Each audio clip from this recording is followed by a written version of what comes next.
नमस्कार। प्राइम समाचारमा स्वागत छ। म दृष्टिवाणी थेताल। म सुषमा श्रेष्ठ। सुरु गरौं अहिलेसम्मका प्रमुख समाचारबाट। बुढीगण्डकी आयोजनामा 9 अर्ब कमिसन खाएको भन्ने बाबुरामको आरोप गैर जिम्मेवारपूर्ण भएको प्रधानमन्त्री ओलीको जवाब। जनतालाई गलत सूचना दिएको आरोप।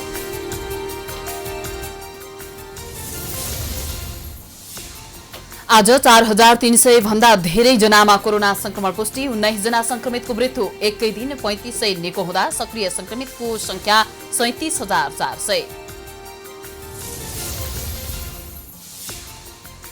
बडा दशैंको पहिलो दिन भोलि घटस्थापना। शक्तिपीठहरूमा औपचारिक सुरुवात मात्रै गरिने।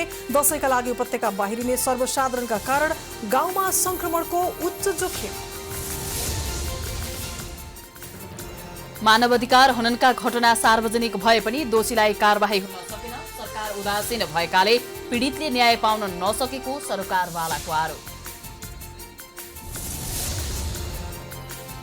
नेकपा कर्णाली प्रदेशको विवाद समाधानको प्रयास अझै सफल हुन सकेन। केन्द्रको विवाद अन्त्य गर्न तिहारपछि बृहत रूपमा मन्त्री हेरफेर गर्ने प्रधानमन्त्रीको तयारी। जापानका प्रधानमन्त्री योसिहिडे सुगाको पहिलो विदेश भ्रमण भियतनाम। यही अक्टोबर 18 देखि 21 सम्मको भ्रमणमा इन्डोनेसिया पनि जाने। र राष्ट्रिय खेलकुद परिषदद्वारा राष्ट्रिय फुटबल टिमको प्रशिक्षण सुरु गर्न अनुमति। बङ्गलादेशसँग अन्तर्राष्ट्रिय मैत्रीपूर्ण खेलको तयारी गरे।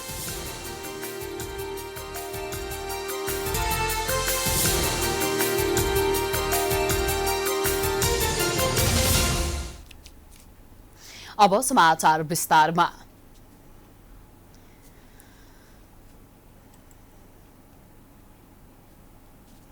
पूर्व प्रधानमन्त्री डाक्टर बाबुराम भट्टराईले बुढीगण्डकी जलविद्युत आयोजना 9 अर्ब कमिसन खाएको आरोप लगाएपछि प्रधानमन्त्री केपी शर्मा ओली समेत मुख खोल्न बाध्य हुनु भएको छ।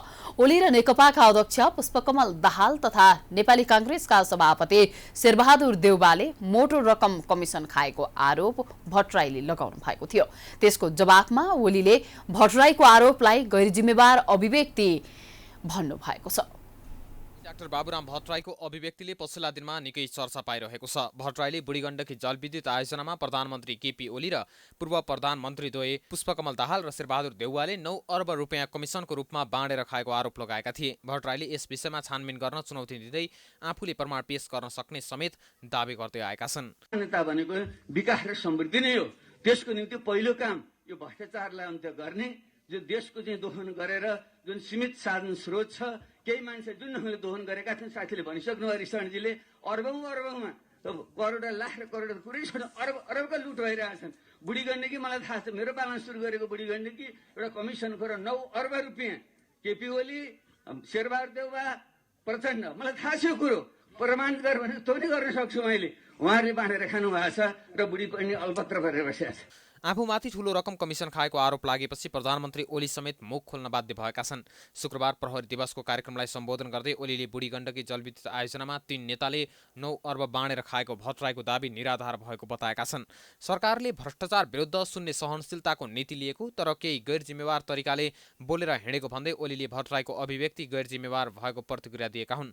जनतालाई गलत सूचना दिएर भड्काउने र गलत बाटोमा लैजाने काम गर्न नसक्ने ओलीको भनाइ छ। कसले गर्छ कसरी गर्छ भन्ने टुङ्गो नभएको आयोजनामा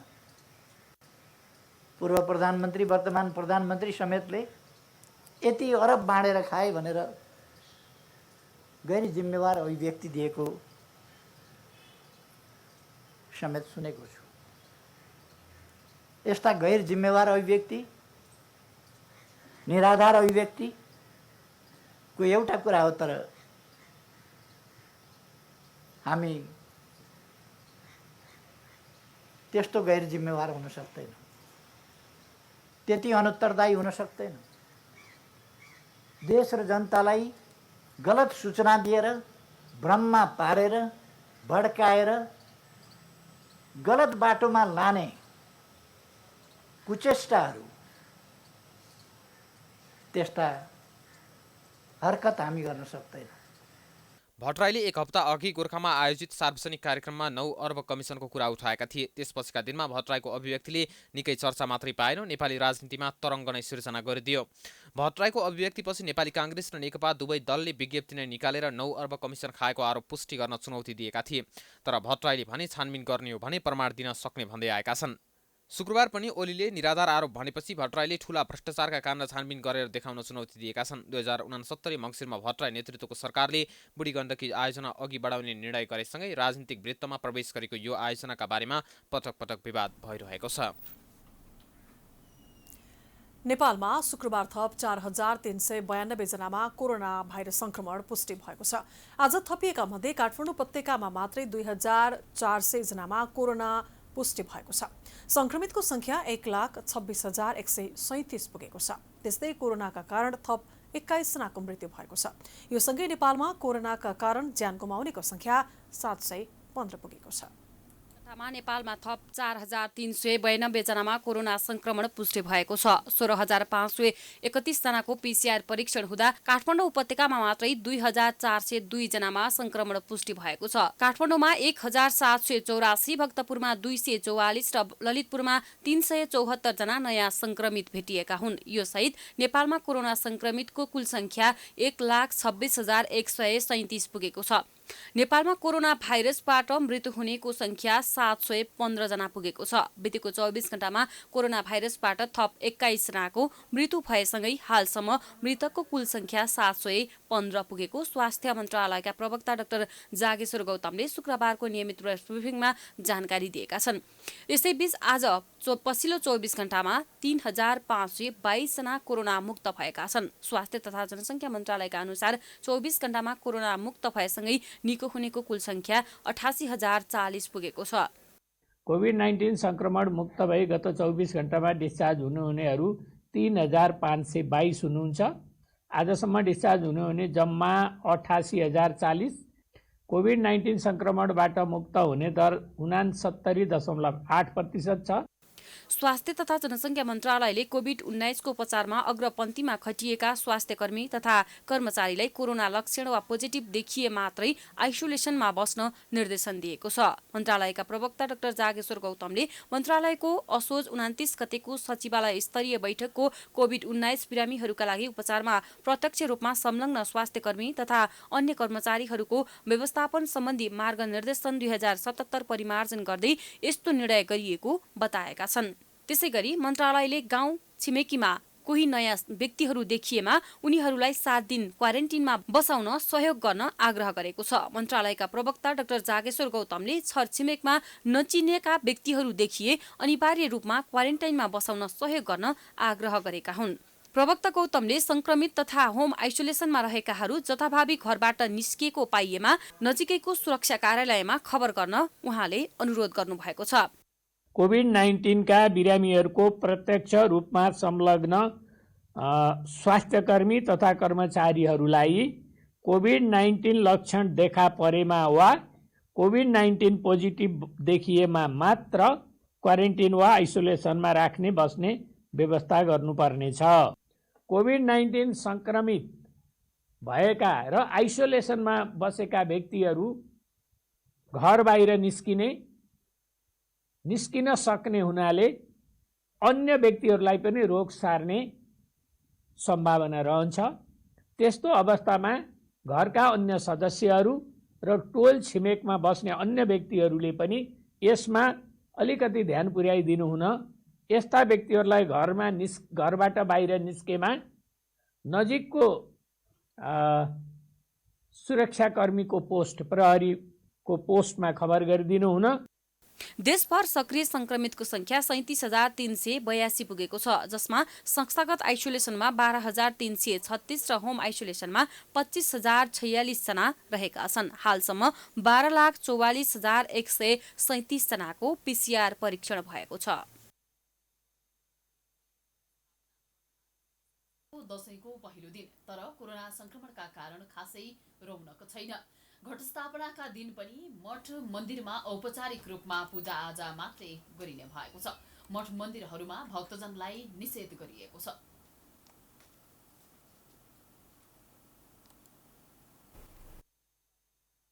पूर्णिमासम्म मनाइने बडा दशैं घटस्थापनादेखि सुरु हुन्छ। यो वर्ष आश्विन शुक्ल पूर्णिमासम्म 15 दिन हर्षोल्लास र धुमधामका साथ दशैं मनाउने गरिन्छ। घटस्थापना भने यस वर्ष सामान्य विधि पूजा गरेर सुरु गरिने भएको छ। यो वर्ष 11:46 को शुभ साइतमा महाकाली, महालक्ष्मी, महासरस्वतीको पूजा आराधना गरी घटस्थापना गरिने भएको छ।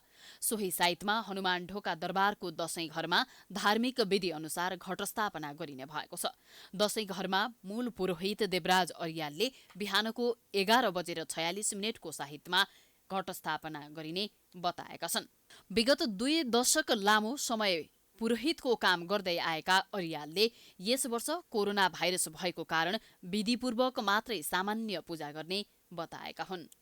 र हामीले भोलि 11:46 को पञ्चाङ्ग निर्णय समितिले जुन साइत तोक्या हुन्छ, यो नेपालमा हिन्दूहरूले जुन विजयादशमी मनाउनलाई घटस्थापना गरिन्छ, 11:46 हामीले विधिपूर्वक घटस्थापना गर्छौँ। र अब यो कोरोनाको बावजुद हामीले यो कार्य गर्दैछौँ र नेपाल सरकारले मापदण्ड पनि भनेर ननिकाले तापनि उसले दूरी काम गरेर दैनिकी पूजा सञ्चालन गर्नु भन्ने कुरा नेपाल सरकारले पनि गरेको हुनाले त्यसको निमित्त हामीले चाहिँ के भने दूरी काम गरेर आफूहरू जोगिएर र आफूहरूलाई चाहिँ सुरक्षित कसरी बनाउन सकिन्छ भन्ने कुरालाई चाहिँ अङ्गीकृत गरेर हामीले चाहिँ भोलि घटस्थापना गर्दैछौँ। दुर्गा देवीका 3 रूप महाकाली, महालक्ष्मी र महासरस्वतीको नवरात्रभर विधिपूर्वक आह्वान गरी पूजा हुन्छ। महाकाली शक्ति, महालक्ष्मी धनधान्य र ऐश्वर्य एवं महासरस्वतीलाई विद्या र बुद्धिको प्रतीकका रूपमा पूजा गर्ने चलन रहिआएको छ। दुर्गाले आसुरी प्रवृत्तिको प्रतीकका रूपमा रहेका चण्ड, मुण्ड, शुम्भ, निशुम्भ र रक्तबीज लगायतका राक्षसलाई वध गर्न लिएको 9 रूपको दुर्गा पक्षका अवसरमा विशेष पूजा आराधना गरिन्छ। यस वर्ष पनि चलिआएको रीतिरिवाजलाई सामान्य रूपमा मनाउने भद्रकाली मन्दिरका पुरोहित विष्णुप्रसाद अधिकारीले बताएका छन्। यो विशेष गरी घटस्थापना पनि भोलि हामी पहिले जस्तो गरे त्यसै गर्छौँ। यो देवी पूजा पनि हामी जस्तो गरे त्यस्तै गरिराखेका छौँ, गर्छौँ। यो कोरोनाले गर्दाखेरिमा यो किन भन्दा नासिने भएको हुनाले दिएन, तर यो सत्य भने जाँदैन, सत्य हामी छोड्दैनौँ। नेपाली सेनाको शार्दुल जङ गुल्मको गुरुज्यूको पल्टनले मङ्गलधुन बजाउनुका साथै बढाई समेत गर्छ। गाईको गोबरले लिपोत गरिएको पूजा कोठामा अथवा दशैं घरमा पवित्र नदी वा चोखो स्थलबाट बालुवा अथवा माटो ल्याई विधिपूर्वक जमरा राखिन्छ। आजैदेखि दशैं घरमा शक्तिकी अधिष्ठात्री देवी दुर्गाको आह्वान गरी पूजा आरम्भ हुन्छ। जौको अङ्कुर दुर्गा देवीको प्रिय वस्तु भएकाले दुर्गालाई चढाएर विजयादशमीको दिन टीका प्रसाद सहित समृद्धिको प्रतीक पहेँलो जमरा ग्रहण गरिन्छ। दशैं पर्वलाई असत्यमाथि सत्य र आसुरी शक्तिमाथि दैवी शक्तिको विजयको प्रतीकका रूपमा मनाउने गरिन्छ। घटस्थापनादेखि विजयादशमीसम्मको अवधिलाई नवरात्र पनि भनिन्छ। प्राइम टाइम्स टेलिभिजनका लागि लक्ष्मी विश्वकर्माको रिपोर्ट। यसैबीच गृह मन्त्रालयले 77वटै जिल्ला प्रशासन कार्यालयलाई परिपत्र गरी यस वर्षको नवरात्रमा कुनै पनि मठ मन्दिर एवं शक्तिपीठ खोल्न नदिन निर्देशन दिएको छ। बिहिबार मन्त्रालयले सबै स्थानीय प्रशासनलाई परिपत्र जारी गरी मन्त्री परिषदले मठ मन्दिर खोल्ने विषयमा कुनै पनि निर्णय नगरेकाले दशैंमा शक्तिपीठमा नित्य पूजाका लागि बाहेक प्रवेश नदिन निर्देशन दिएको हो। असोजको दोस्रो साता शक्तिपीठ एवं देवालय खोल्न आग्रह गर्दै संस्कृति, पर्यटन तथा नागरिक उड्डयन मन्त्रालयले सीसीएमसीमा प्रस्ताव पठाएको थियो। उक्त प्रस्तावबारे निर्णय भएको छैन। गृहले जारी गरेको परिपत्रमा मन्त्री परिषदले अर्को निर्णय नगरुन्जेलसम्मका लागि भनेर सबै मन्दिर एवं शक्तिपीठ बन्द गर्न निर्देशन दिएको छ।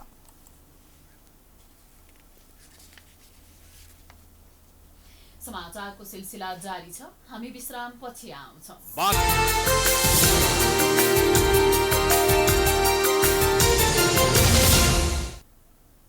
विश्रामपछि स्वागत छ। अब बाँकी समाचार।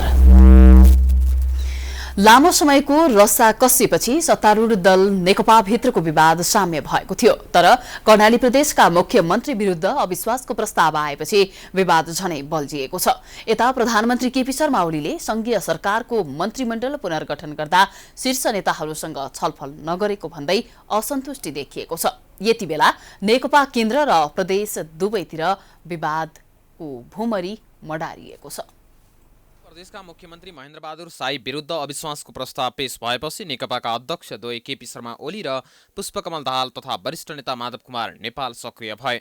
साई विरुद्ध ओली र नेपाल गुटका कर्णालीका सांसदहरू एकजुट भएका थिए, तर पछि नेपाल पक्षधर सांसदहरू अविश्वासको प्रस्तावबाट पछि हटे र तत्कालका लागि सङ्कट टर्यो। तर मुख्यमन्त्री साईसँग रुष्ट ओली पक्षधर सांसदहरू चुप लागेको अवस्था छैन। प्रदेशमा विवाद देखिएपछि नेतृत्वले उक्त प्रदेशका पदाधिकारीहरूलाई काठमाडौँ बोलाए, तर मुख्यमन्त्री साईसँग रुष्ट ओली पक्षधर सांसदहरू चुप लागेको अवस्था छैन। प्रदेशमा विवाद देखिएपछि नेतृत्वले उक्त प्रदेशका पदाधिकारीहरूलाई काठमाडौँ बोलाए।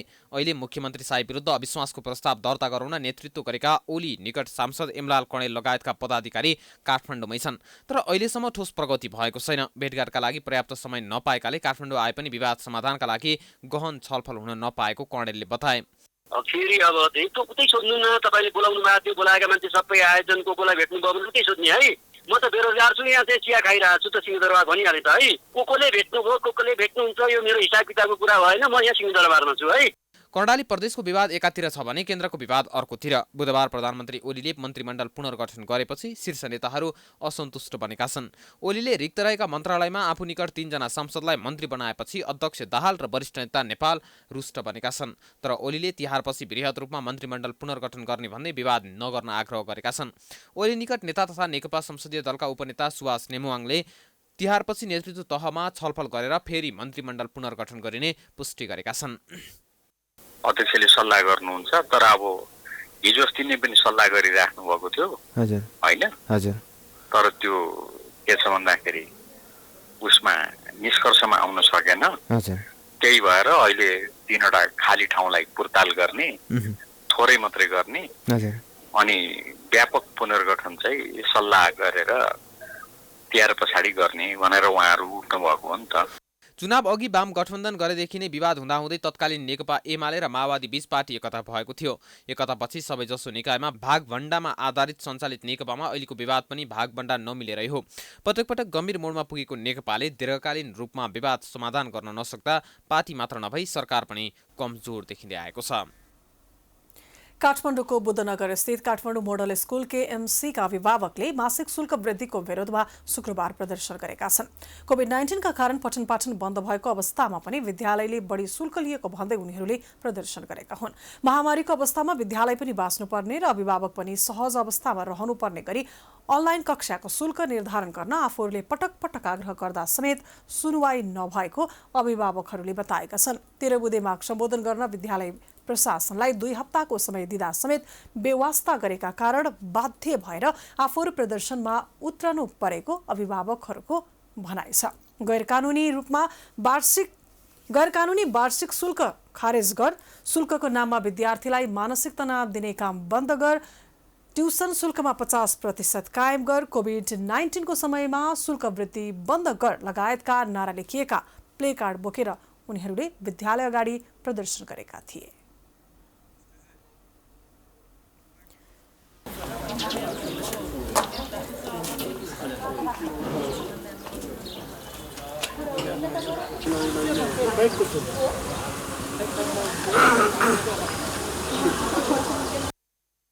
विद्यालय प्रशासन तयार नरहेपछि विरोधमा उत्रिन बाध्य भएको अभिभावकहरूको भनाइ छ।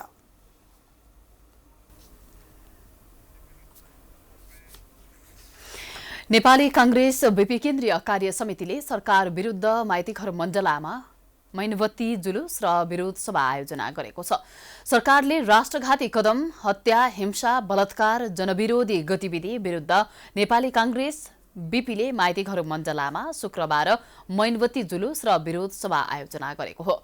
आफूहरूले सरकार विरोध गर्नुको 15 बुँदे कारण समेत प्रस्तुत गर्दै नेपाली कांग्रेस बीपीले सरकारका जनविरोधी क्रियाकलाप तथा भ्रष्टाचार र प्रमुख प्रतिपक्ष दलको मौनताको समेत विरोध गरेको जनाएको छ।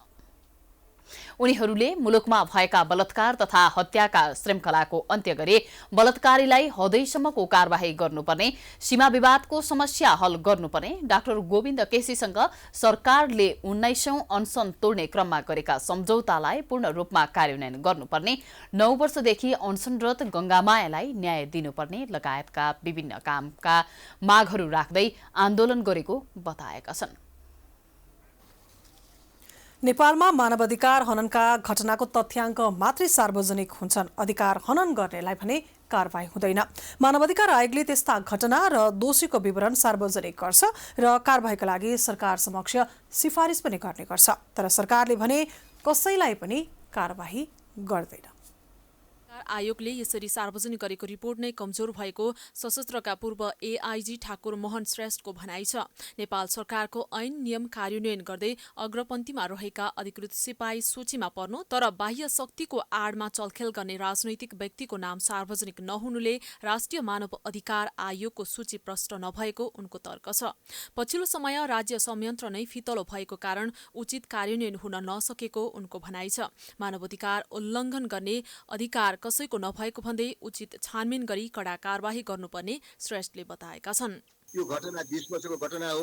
यसमा चाहिँ हेर्नुहोस् त व्यक्ति एउटा राज्यका लागि सुरक्षामा खटेका अधिकृत सिपाहीसम्मको सिडिओ साहबहरूको नाम शिक्षकको नामहरू आएको छ। तर यहाँ चाहिँ राजनीतिका चाहिँ पोलिसी नीति निर्माणकर्ताहरू पनि आएको छैन। गृहमन्त्री रक्षा मन्त्रीको कसैको नाम परेको छैन। यो विषयमा राज्यले अत्यन्त यो चाहिँ राज्यको इमेज बिग्रेको छ। देशको चाहिँ सद्भावहरू रुल अफ लमा यसले चुनौती दिएको छ। यसलाई राज्यले चाहिँ नितान्त नैतिक जिम्मेवारीको रूपमा अझै बुझ्नुपर्ने कुरा चाहिँ गहन बुझेर कारबाही गर्नलाई कारबाही चाहिँ गर्नुपर्ने हो। राष्ट्रिय मानव अधिकार आयोगको प्रतिवेदनले नेपाल सरकारका सहसचिव निजामती सेवाका कर्मचारी 16, नेपाल प्रहरीका 98, नेपाली सेनाका 85, सशस्त्र प्रहरी बलका 8, तत्कालीन नेकपा माओवादीका 65, शिक्षक 4, चिकित्सक 2 सहित सुराकी प्रतिकार समूह, सेवागृह सञ्चालक एवं कैदी समेत थप 7 र 1 जना मानवाधिकार कर्मीलाई उल्लङ्घनमा समावेश गरेको छ। यसरी मानव उल्लङ्घन न्यूनीकरण नहुनुमा सरकारको ऐन कानून फितलो भएको मानवाधिकार कर्मीहरूको भनाइ छ।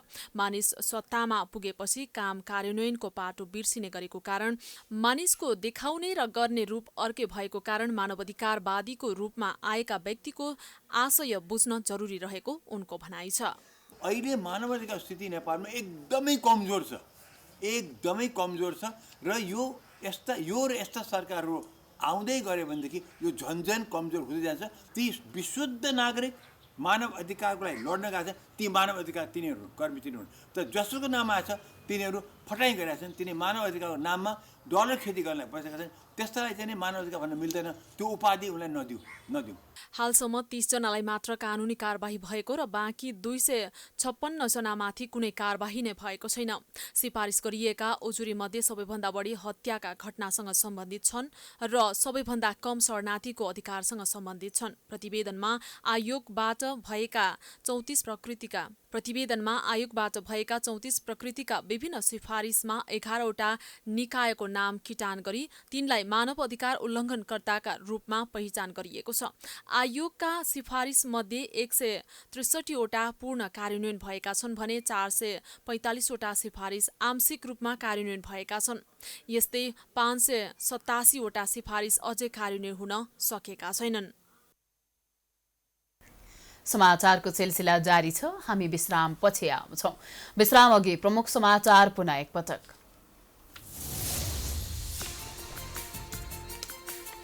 बुढी गण्डकी आयोजनामा 9 अर्ब कमिसन खाएको भन्ने बाबुरामको आरोप, गैर जिम्मेवारीपूर्ण भएको प्रधानमन्त्री ओलीको जवाफ, जनतालाई गलत सूचना दिएको आरोप।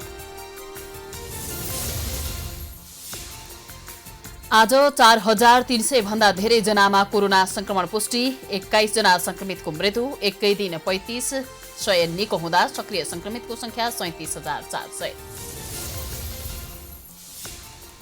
बडा दशैंको पहिलो दिन भोलि घटस्थापना, शक्तिपीठहरूमा औपचारिक सुरुवात मात्रै गरिने, दशैंका लागि उपत्यका बाहिरिने सर्वसाधारणका कारण गाउँमा संक्रमणको उच्च जोखिम।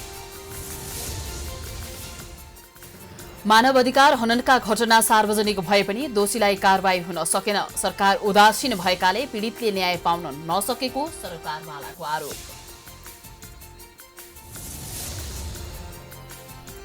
नेकपा कर्णाली प्रदेशको विवाद समाधानको प्रयास अझै सफल हुन सकेन, केन्द्रको विवाद अन्त्य गर्न तिहारपछि बृहत रूपमा मन्त्री हेरफेर गर्ने प्रधानमन्त्रीको तयारी।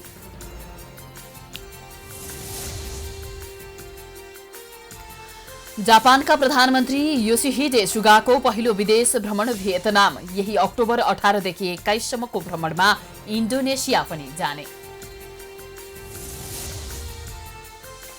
र राष्ट्रिय खेलकुद परिषदद्वारा राष्ट्रिय फुटबल टिमको प्रशिक्षण सुरु गर्न अनुमति। बङ्गलादेशसँग अन्तर्राष्ट्रिय मैत्रीपूर्ण खेलको तयारी गरिने।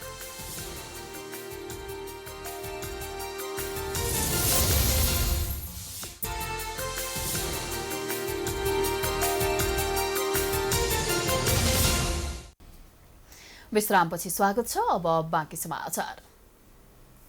आज 65औं प्रहरी दिवस नेपाल प्रहरीले काठमाडौँ स्थित मुख्यालयमा औपचारिक कार्यक्रम गरी मनाएको छ।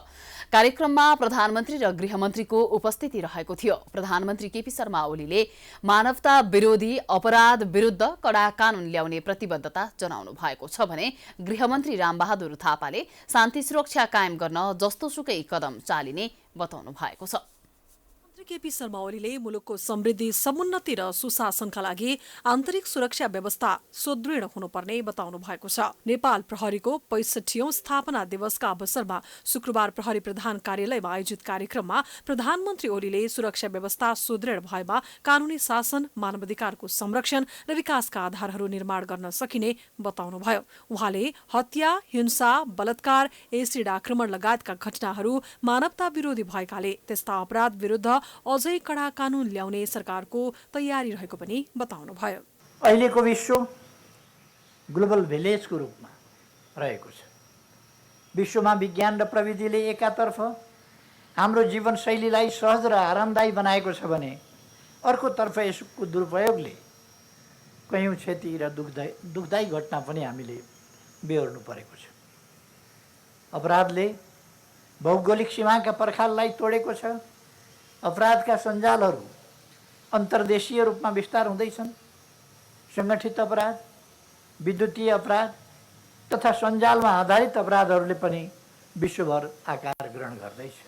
गृहमन्त्री रामबहादुर थापाले भूमिगत समूहले राजनीतिक आवरणमा चन्दा असुली विकास निर्माणमा बाधा पैदा गर्ने कोसिस गरिरहेको भन्दै त्यस्ता गठबन्धन र समूहलाई निस्तेज पार्न नेपाल प्रहरीलाई निर्देशन दिनुभएको छ। दिवसको अवसरमा आयोजित कार्यक्रमलाई सम्बोधन गर्दै संविधानको उपलब्धिलाई चुनौती दिँदै भूमिगत समूह सक्रिय हुन थालेको भन्दै त्यस्ता गठबन्धन र समूहलाई निस्तेज पार्न प्रहरीलाई निर्देशन पनि दिनुभएको हो। थापाले प्रतिबन्धित विप्लव समूहलाई निस्तेज पार्न नेपाल प्रहरीलाई निर्देशन दिनुभएको छ। थापाले विप्लव समूहलाई निस्तेज पार्न नेपाल प्रहरीले सूचना संकलन, विश्लेषण र फिल्ड अपरेसनमा कतै पनि सम्झौता गर्न नहुने बताउनु भएको हो। कानून प्रदत्त जिम्मेवारी निर्वाह गर्ने क्रममा आइपर्ने विविध व्यवधान र सीमित स्रोत साधनका बावजुद नेपाल प्रहरीका कर्मचारीहरूको कार्य सम्पादन स्तर उच्च रहेको छ र यो निरन्तर रहनेछ भन्ने विश्वास व्यक्त गर्दछु। दोष जति अरूलाई थुपार्ने र सदैव नकारात्मक आलोचनात्मक सोचबाट मात्र निर्देशित सामाजिक परिवेशमा नेपाल प्रहरीका सकल दर्जाले जुन निर्भीकता र दृढताका साथ आफ्नो जिम्मेवारी निर्वाह गरिरहेका छन् त्यो प्रशंसनीय र सराहनीय छ। त्यसै गरी प्रहरी महानिरीक्षक शैलेश थापाले न्याय र सुरक्षाको प्रत्याभूत गराउन प्रहरी प्रतिबद्ध रहेको बताउनुभयो। संवेदनशील भएर काम गर्न सकल दर्जाका प्रहरी कर्मचारीहरूलाई थापाले निर्देशन पनि दिनुभएको छ। प्रहरी दिवसको दिन नेपाल प्रहरीले प्रदान गर्दै आएको पूर्ण शान्ति पुरस्कार यस वर्ष नायब निरीक्षक सही कृष्ण बहादुर चन्दलाई प्रदान गरिएको छ। सर्वोत्कृष्ट अनुसन्धान अधिकृत महानगरीय प्रहरी परिसर ललितपुरमा कार्यरत प्रहरी नायब निरीक्षक सुभाष कटुवाल चुनिएका छन्। यो वर्ष को योगेन्द्र स्मृति पुरस्कार जिल्ला प्रहरी कार्यालय 12 मा कार्यरत प्रहरी नायब निरीक्षक सागर राणाले पाएका छन्। नेपाली कांग्रेसका सभापति शेरबहादुर देउवाले कोरोना नियन्त्रण तथा रोकथाममा सरकारले बेवास्ता गरेको आरोप लगाउनु भएको छ। शुक्रबार सहमहामन्त्री प्रकाश शरण महतको संयोजकत्वमा पार्टीले बनाएको कोरोना अनुगमन समितिको प्रतिवेदन बुझ्दै गरीब जनतालाई निशुल्क पीसीआर समेत नगरेर सरकारले जनताको जीवनमा खेलवाड गरेको आरोप लगाउनु भएको हो। त्यस्तै उहाँले कोरोना नियन्त्रणका लागि खरिद गरिएको सामग्रीदेखि दाताले दिएको सहयोगमा पनि सरकारले भ्रष्टाचार गरेको आरोप लगाउनु भएको छ। सभापति देउवाले पछिल्लो समय काठमाडौँ उपत्यकामा कोरोना भयावह हुने अवस्थामा पुगे पनि सरकारले आइसोलेसनहरू व्यवस्थापन गर्न नसकेको बताउनुभयो। अक्सिजन सहित व्यवस्था भएको कम्तीमा 1000 बेडका आइसोलेसन काठमाडौँ र सातै प्रदेशमा तयार राख्नुपर्नेमा सरकारले कामै नगरेको उहाँको आरोप छ। सरकारले आवश्यकता अनुसार तत्काल भेन्टिलेटर अक्सिजन सहित व्यवस्था हुने आइसोलेसन तयार नगरे आन्दोलन गर्ने चेतावनी समेत दिनुभयो। चिन्ता नै छैन, सरकारले यति मान्छे मरिरहेका छन्, त्यसमा पनि भ्रष्टाचार गरिरहेका छ। अब यो औषधि किन्ने कुरामा यस्तो कसैले दियो भने पनि त्यहाँबाट चाहिँ किन्दाखेरि पनि भ्रष्टाचार गरेछ। यसो नि यो सेनिटाइजरदेखि लिएर यो लाउने मुख लाउनेदेखि सबै कुरामा चाहिँ त्यस्तो भ्रष्टाचार गरेको छ, साध्यै छैन। औषधिमा पनि त्यस्तै छ, विदेशबाट ल्याउने कुरा पनि त्यस्तै छ। यति भ्रष्टाचार कसैले भनेको सुनेकै थिएन। कोरोना अनुगमन समितिका संयोजक तथा सहमहामन्त्री प्रकाश शरण महतले कोभिड-19 अनुगमन समितिको प्रतिवेदन सभापतिलाई हस्तान्तरण गर्दै सरकारको प्रोपगान्डा शैलीमा प्रस्तुत भएर जनतालाई गलत सूचना प्रवाह गरेको आरोप लगाउनुभयो। यथार्थ होस् नहोस् जनतालाई चाहिँ यो गलत सूचनाको प्रभावमा राख्ने काममै केन्द्रित छ। त्यसकारण यो मोटामोटी यो मैले भने र अब तत्कालै अब सबै यसमा चाहिँ नपरिया हुन सक्छन्, तर तत्कालै सरकारले केही गर्नुपर्ने कुरामा चाहिँ हाम्रो चाहिँ ध्यान यो चाहिँ चाडबाडको पनि चाहिँ मुखमा भएको हुनाले यसमा हाम्रो ध्यान केन्द्रित गएको छ। अहिले चाहिँ यो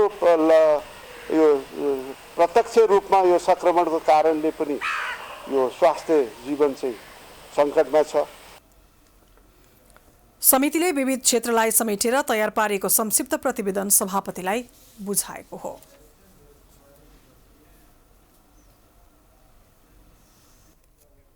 अब आर्थिक समाचार।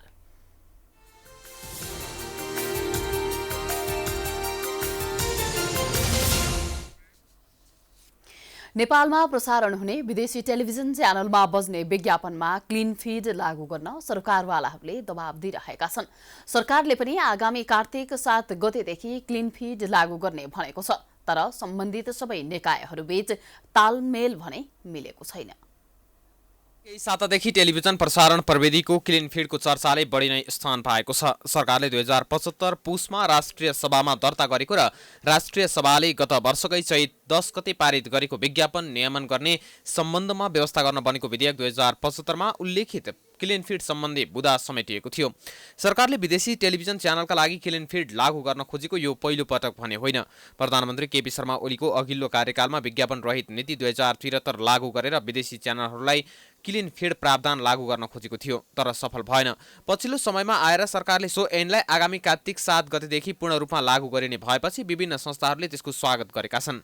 नेपाल विज्ञापन सङ्घ आनका अध्यक्ष रविन्द्र कुमार रिजालले यो व्यवस्था लागू गर्नका लागि टेलिभिजन व्यवस्थापकले विगतमा नबोल्दा तत्कालीन समयमा लागू हुन नसकेको बताएका छन्। उनले अब यो नियम लागू गर्नको लागि सबैभन्दा पहिला टेलिभिजनका व्यवस्थापकहरूले ब्ल्याक आउट गर्नुपर्ने बताएका छन्। 15% हामीले पाउने हो, 85% नेपालका टेलिभिजनहरूले नै पाउने हो। तर टेलिभिजनको व्यवस्थापन किन अगाडि बोल्दैन, किन यो कुरोमा पछि रहन्छ भन्दाखेरिमा चाहिँ नि यो जाने त फेरि प्रक्रिया के हो भन्दा डिटिएच र केबल मार्फतबाटै तपाईँको टेलिभिजनहरू चल्छन्। त्यसले गर्दाखेरिमा व्यवस्थापनहरूले विगतमा बोलेको देखिँदैन। तर म फेरि पनि अनुरोध गर्दछु कि यो सम्पूर्ण श्रेय नेपाल सरकारले नेपालका मिडियालाई बचाउनको लागि गरे हो। त्यसकारणले अब पनि सबभन्दा पहिले तपाईँको टेलिभिजनले ब्ल्याकआउट गरेर देखाउनुपर्छ भन्ने नेपाल विज्ञापन सङ्घको माग छ। यो तपाईँको मात्र होइन, सम्पूर्ण नेपालका मिडियाले ब्ल्याकआउट गर्नुपर्छ जबसम्म क्लिन फिड हुँदैन। यसपटक विज्ञापन ऐनमै उल्लेख गरेर सरकारले क्लिन फिड लागू गर्ने अन्तिम तयारी समेत सकेको छ। क्लिन फिड लागू हुँदा नेपाललाई आफ्नो राम्रो बजार मान्ने कम्पनीहरूले आफ्ना उत्पादन तथा सेवाको विज्ञापन निर्माण गर्न नेपालीलाई नै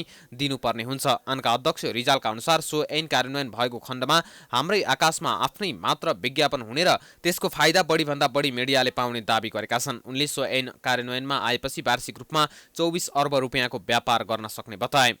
क्लिन फिड भन्न साथै तपाईँको के हुन्छ भने विदेशी टेलिभिजनबाट आउने विज्ञापनहरू बन्द हुन्छ। अब त्यो स्वतः निरुत्साहित हुन्छ। हाम्रा आकाशमा हाम्रा मात्र विज्ञापन र हाम्रा मिडियाले मात्र विज्ञापन पाउनुपर्छ भनेर चाहिँ राखेका हौँ। त्यो अनुसार विदेशी विज्ञापन बन्द हुन साथै करिब त्यहाँको 5% मात्र विज्ञापन यदि हामीले ल्याउन सक्यौँ भने अहिलेको बजारको 3 गुणा भन्नाले 12 अरबको बजार करिब 36 अरबसम्म पुग्न सक्छ। तर हामीले 36 अरब भनिरहेको छैनौँ, बढीमा 2 वर्षभित्रमा 12 को 24 अरब चाहिने व्यापार पुग्छ भनेर। सरकारले नेपालमा प्रसारण हुने विदेशी टेलिभिजन च्यानल कार्तिक 7 गतेदेखि अनिवार्य रूपमा विज्ञापन रहित बनाउनै पर्ने निर्देशन जारी गरेको छ। सञ्चार तथा सूचना प्रविधि मन्त्रालयले आगामी कार्तिक 7 गतेपछि विदेशी च्यानलमा विज्ञापन प्रसारण गरेको पाइएमा कानुन अनुसार कारबाही हुने पनि चेतावनी दिएको छ।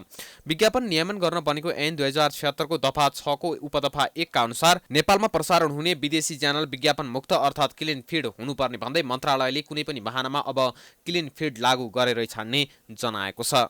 प्राइम टाइम्स टेलिभिजनका लागि क्यामेरामा सञ्जित गोपालीका साथ रोशन कार्कीको रिपोर्ट। दशैं नजिकिएसँगै गण्डकी प्रदेश बजार अनुगमन समितिले चाडपर्व लक्षित अनुगमनलाई तीव्रता दिएको छ। चाडबाडको समयमा मूल्य वृद्धि हुन सक्ने भन्दै समितिले उपभोग्य वस्तुहरूको अनुगमनलाई तीव्रता दिएको हो। गण्डकी प्रदेश बजार अनुगमन समितिले दशैंका लागि पोखरामा ल्याइएका भेडा च्याङ्रासँगै खसी बोकाको अनुगमन गरेको छ। पोखराको याम्दी हेम्जा र खसी बजारमा रहेका जिउँदा पशु चौपायाको अनुगमन गरिएको हो। चाडपर्वमा बजारमा मासुको अधिक खपत हुने भएकाले मूल्यमा कालोबजारी हुन नदिन र उपभोक्तालाई स्वस्थ मासु खुवाउन अनुगमन गरिएको उद्योग वाणिज्य तथा उपभोक्ता हित संरक्षण कार्यालय पोखराका प्रमुख गोकुल प्रसाद शर्मा पौडेलले जानकारी दिए। उनले हिमालपारेका जिल्ला लगायत अन्य जिल्लाबाट पोखरामा ल्याइएका भेडा च्याङ्राको मूल्य कोरोना महामारीले गर्दा गत वर्षको तुलनामा केही बढेको भन्दै उपभोक्ताले हल्लाको पछि नलागी बुझेर मात्रै खरिद गर्न आग्रह गरे। बिक्रीका लागि पोखराका विभिन्न स्थानमा राखिएका भेडा च्याङ्राहरू हेल्दी र निरोगी भएको अनुगमनमा सहभागी भेटिनरी अस्पताल तथा पशु सेवा केन्द्र कास्कीका निर्देशक डाक्टर शोभा अर्यालले जानकारी दिए। उपभोक्ता संघ गण्डकीका अध्यक्ष कपिल नाथ कोइरालाले उपभोक्ताको स्वास्थ्यलाई ख्यालमा राख्दै अनुगमन गरिएको बताएका छन्। उनले पोखरामा ल्याइएका भेडा च्याङ्रा मध्ये केही पोथी भेडा च्याङ्रा पनि भएका कारण चिनेर मात्रै खरिद गर्न उपभोक्तालाई आग्रह गरे। अनुगमनका क्रममा व्यापारीहरूले हिमाली भेगबाट झारिएका भेडा च्याङ्राको मूल्य 22,000 देखि 35,000 सम्म निर्धारण गरिएको बताएका थिए। कास्की बाहिरबाट पोखरा ल्याइएका खसी बोकाको प्रति केजी मूल्य 600 देखि 630 सम्म तोकिएको छ। अब अन्तर्राष्ट्रिय समाचार।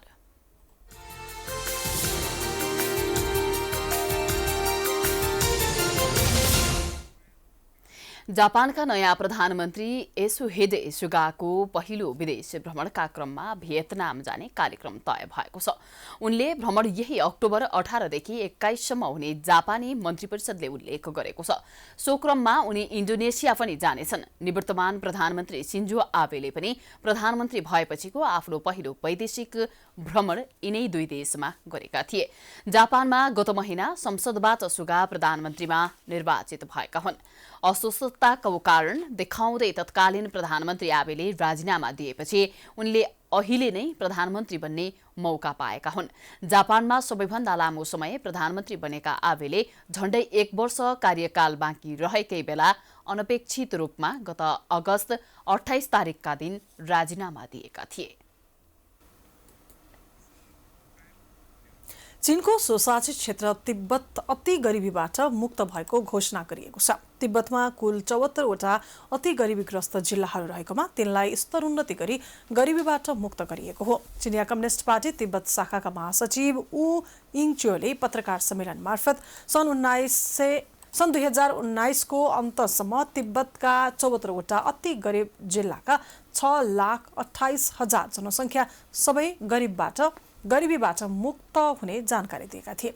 अति गरिबीबाट उन्मुक्ति पाएका तिब्बतीहरूको कुल आम्दानी सन् 2015 को 1,479 युएन चिनिया मुद्राबाट सन् 2019 मा आइपुग्दा 9,328 युएन पुगेको छ। तिब्बतमा गरिबी निवारणको विशेषतायुक्त उद्योगको विकास भएपछि 6 लाख भन्दा बढी सर्वसाधारणको जीवन समृद्धितर्फ अघि बढेको छ। चीनले सन् 2020 भरिमा सारा चीनबाट गरिबी उन्मूलन गर्ने घोषणा गरिसकेको छ।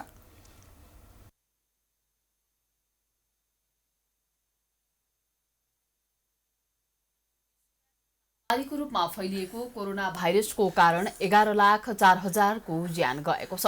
हालसम्म विश्वभरका 3,92,51,000 मा कोरोना संक्रमण फैलिएको छ। हालसम्म विश्वभरबाट 2,94,21,000 कोरोना उपचारपछि निको भएर घर फर्किएका छन्। संक्रमित मध्ये 70,900 को अवस्था गम्भीर रहेको बताइएको छ। संयुक्त राज्य अमेरिकामा हालसम्म सबैभन्दा बढी कोरोना संक्रमणको असर देखिएको छ। यो समाचार तयार पार्दासम्म अमेरिकामा 82,19,000मा कोरोना भाइरस संक्रमण देखिएको छ। 53,20,000 बढी निको हुँदा 2,22,000ले ज्यान गुमाएका छन्। यस्तै छिमेकी देश भारतमा हालसम्म कोरोनाको कारण ज्यान गुमाउनेको संख्या 1,12,000 नागेको छ। कुल संक्रमितको संख्या 73,72,000 पुगेको छ भने हालसम्म 64,53,000 उपचारपछि निको भएर घर फर्किएका छन्। युरोपमा 66,27,000मा कोरोना संक्रमण देखिएको भए पनि 31,40,000 उपचारपछि निको भएर घर फर्किएका छन् भने 2,36,000ले ज्यान गुमाएका छन्। त्यस्तै उत्तर अमेरिकामा 98,58,000मा संक्रमण हुँदा 3,31,000ले ज्यान गुमाएका छन्। 65,30,000 निको भएर घर पनि फर्किएका छन्। यता दक्षिण अमेरिकामा 88,52,000मा संक्रमण देखिँदा 2,76,000ले ज्यान गुमाएका छन् भने 77,78,000 उपचारपछि निको भएका छन्। त्यस्तै एसियामा 1,22,00,000मा संक्रमण देखिएको छ। एसियामा 1,06,00,000को उपचारपछि निको भएको तथ्याङ्क रहेको छ भने 2,19,000ले ज्यान गुमाएका छन्। अफ्रिकामा 16,23,000मा संक्रमण पुष्टि भएको छ भने त्यहाँ 39,000ले ज्यान गुमाएका छन् भने 13,37,000 निको भएका छन्। त्यस्तै ओसियानामा 33,000मा संक्रमण पुष्टि हुँदा 951 जनाले ज्यान गुमाएका छन् भने 29,900 को उपचारपछि निको भएको अवस्था रहेको छ।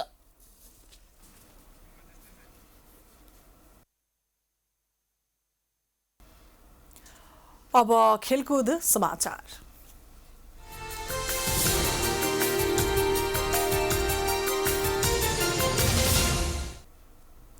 राष्ट्रिय खेलकुद परिषद राखेपले राष्ट्रिय फुटबल टिमको प्रशिक्षण सुरु गर्न अनुमति दिएको छ। अखिल नेपाल फुटबल संघ एन्फाको निरन्तरको आग्रहपछि राखेपले राष्ट्रिय टिमको प्रशिक्षण अघि बढाउन अनुमति दिएको हो। एन्फाले बंगलादेशसँग अन्तर्राष्ट्रिय मैत्रीपूर्ण फुटबल खेलका लागि राखेपसँग प्रशिक्षणको अनुमति माग गरेको थियो। मैत्रीपूर्ण खेलका लागि अभ्यासको अनुमति माग गर्दै एन्फाले राखेपसँग निरन्तर आग्रह गर्दै आएको थियो।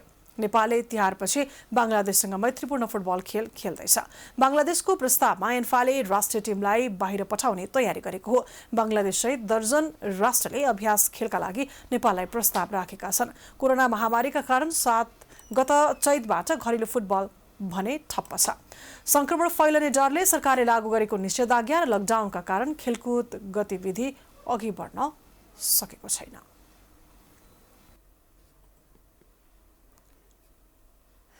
इङ्ल्यान्ड क्रिकेट टिमले 2021 को पाकिस्तानको भ्रमण गर्नु भएको छ। इङ्ल्यान्डले जनवरीको अन्त्य वा फेब्रुअरीको सुरुवातमा पाकिस्तानको भ्रमण गर्ने भएको हो। England and Wales cricket board एसीबीले सीमित ओभरको सिरिजका लागि पाकिस्तान भ्रमणका लागि छलफल भइरहेको जनाएको छ। एसीबीले भ्रमणको मिति तय गर्न पाकिस्तान क्रिकेट बोर्ड पेसिबीसँग छलफल भइरहेको तर ठोस निर्णय नभइसकेको जनाएको छ। इङ्ल्यान्डले 15 वर्षबाट पाकिस्तानको भ्रमण गरेको छैन। इङ्ल्यान्डले पछिल्लो पटक सन् 2005मा पाकिस्तानको भ्रमण गरेको थियो। यस्तै सन् 2009मा श्रीलङ्काका टिममाथि भएको आतंककारी आक्रमणपछि पाकिस्तानले टेस्ट सिरिज आयोजना गरेकै छैन। पाकिस्तानले भने हालै इङ्ल्यान्डको भ्रमण गरेको थियो। दुवै टोलीबीच 3 खेलको टेस्ट र T20 सिरिज भएको थियो।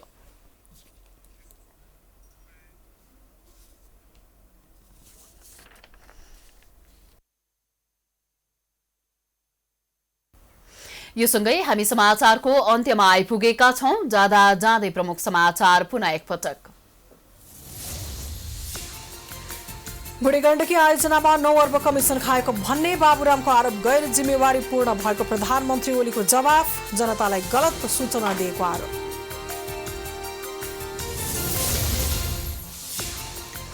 आज 4,300 भन्दा धेरै जनामा कोरोना संक्रमण पुष्टि। 21 जना संक्रमितको मृत्यु। एकै दिन 3500 निको हुँदा सक्रिय संक्रमितको संख्या भने 37,400। बडा दशैंको पहिलो दिन भोलि घटस्थापना। शक्तिपीठहरूमा औपचारिक सुरुवात मात्रै गरिने। दशैंका लागि उपत्यका बाहिरिने सर्वसाधारणका कारण गाउँमा संक्रमणको उच्च जोखिम। मानवाधिकार हननका घटना सार्वजनिक भए पनि दोषीलाई कारवाही हुन सकेन। सरकार उदासीन भएकाले पीडितले न्याय पाउन नसकेको सरकारवालाहरूको आरोप। नेकपा कर्णाली प्रदेशको विवाद समाधानको प्रयास अझै सफल हुन सकेन। केन्द्रको विवाद अन्त्य गर्न तिहारपछि बृहत रूपमा मन्त्री हेरफेर गर्ने प्रधानमन्त्रीको तयारी। जापानका प्रधानमन्त्री यसुहिदे सुगाको पहिलो विदेश भ्रमण भियतनाम। यही अक्टोबर 18 देखि 21 सम्मको भ्रमणमा इन्डोनेसिया पनि जाने।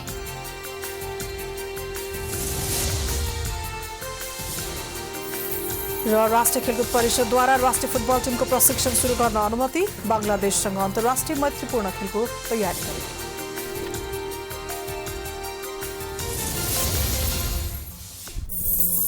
समाचार अहिलेलाई सकियो। यसपछिको प्रस्तुति जनता जान्न चाहन्छन् ऋषि धमलाको साथमा। प्राइम टाइम्स टेलिभिजन हेर्दै गर्नुहोला। नमस्कार।